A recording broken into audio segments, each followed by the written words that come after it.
Hollywood Historama. From out of the past, the story of Greer Garson, the star who proved beauty could be coupled with selflessness.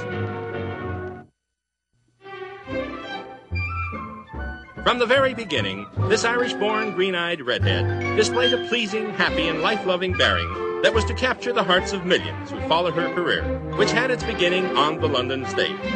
As the striking Greer Garson, she attracted Leo Genn and all the top British stars of the day, as well as a curious Louis B. Mayer, who attended a performance of old music to see what all the shouting was about. He was convinced, signed her to a contract, and shipped her to Hollywood, where she sat idle for her first year. However, she was idle for a good reason.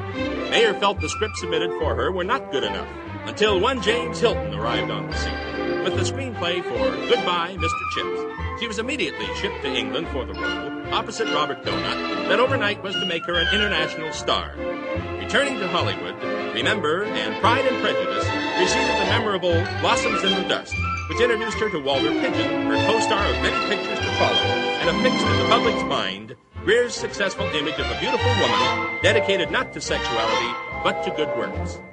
Miss Garson's most important role became an award-winning effort as Mrs. Miniver was released in 1942, perhaps one of World War II's greatest morale-building pictures.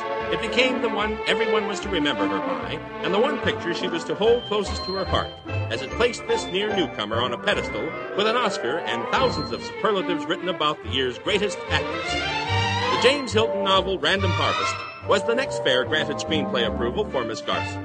Her imitation of the great Sir Harry Lauder surprised one and all as she introduced another facet of talent.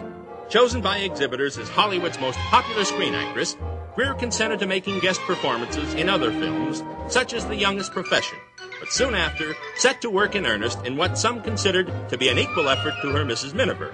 As Madame Curie, the French scientist who discovered radium, her penetrating and powerful performance won her a second Academy Award nomination. By now, the Garson influence upon the Academy of Motion Picture Arts and Sciences was becoming a habit, as again, with her favorite co-star, she teamed with Walter Pidgeon for her next Academy nomination as Mrs. Parkington.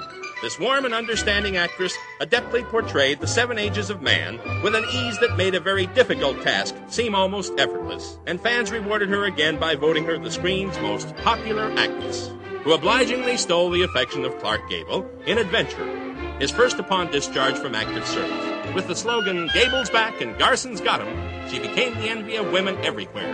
With Julia Misbehaves, That Forsyte Woman, which teamed her with Errol Flynn and Robert Young, The Miniver Story, the sequel to her greatest hit, fittingly climaxed the career of this Irish Colleen who managed to steal the heart of her American public.